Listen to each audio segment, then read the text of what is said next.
Having a gap in your employment history isn't uncommon. Maybe it took you a few months to find a job after separating from the military.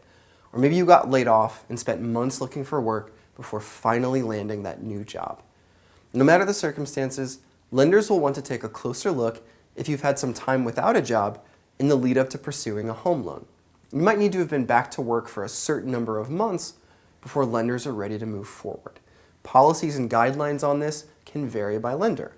At Veterans United, our broad approach is based in part on the duration of your job gap.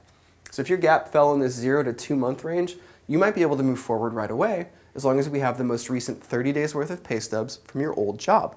We'll also look to verify that you've started the new job along with your exact pay and that you'll receive your first pay stub prior to your first mortgage payment.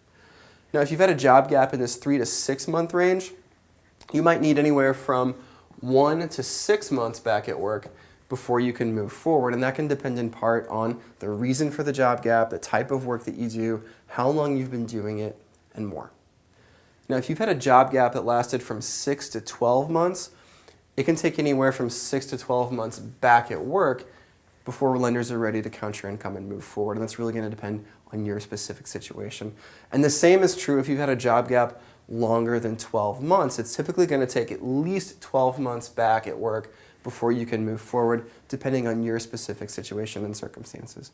Prospective borrowers who've had a job gap longer than 30 days will often need to provide an LOX, a letter of explanation describing their gap in employment.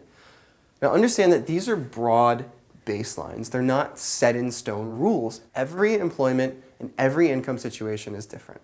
It's also critically important to understand that it's not just a matter of finding new employment and being back at work for a certain number of months. The type of job that you get, the way that it relates to your previous work experience or education, and how you get paid, those can all affect whether a lender will ultimately count your income.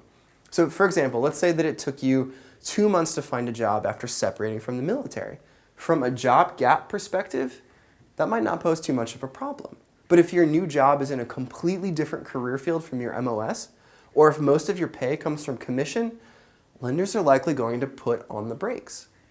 Now next, let's take a look at temporary leave. Lenders will often have their own policies and guidelines for borrowers who are on a temporary leave from work. At Veterans United, we will consider a leave temporary if it's shorter than 6 months and it's not actually a job change. Now when we verify your employment situation, if your employer indicates that you're on temporary leave, we'll look at your return date when evaluating your income. So if you're coming back to work before your first mortgage payment is due, then we can consider your regular income when we're calculating your ratios and your purchasing power. Now, if you're returning after that first mortgage payment is due, then we'll consider the lesser of your temporary leave income if you're getting it and your regular income. Now, we can also consider available assets as long as they can keep your monthly income consistent for at least 3 years. Now, we would also need written confirmation in a couple different ways. One, we would need it from you saying that you intend to return to work along with your anticipated return date. We'd also need written confirmation from your employer that you can return to work at a comparable position and rate of pay. Now last, let's talk about changing jobs. It doesn't happen that often, but we do see borrowers change jobs during the loan process or right after loan closing.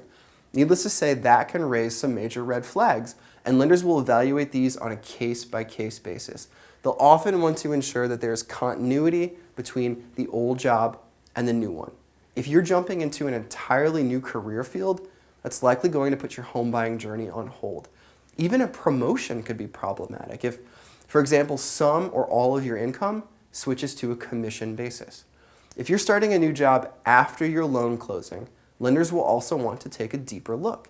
At Veterans United, we would typically need to approve you based on the lesser of the two incomes, although borrowers with sufficient assets might be able to count that higher future income. Also, there can't be any contingencies regarding your future job. If there's a gap between your current job and the start of your future job, we could move forward as long as that gap is less than 60 days and you have sufficient cash reserves on hand. So you'd need 1 month's worth of mortgage payments in reserve for a gap up to 30 days and 2 months of reserves for a gap between 30 and 60 days. Lenders will confirm your employment situation on or just before your closing day. Keep that in mind.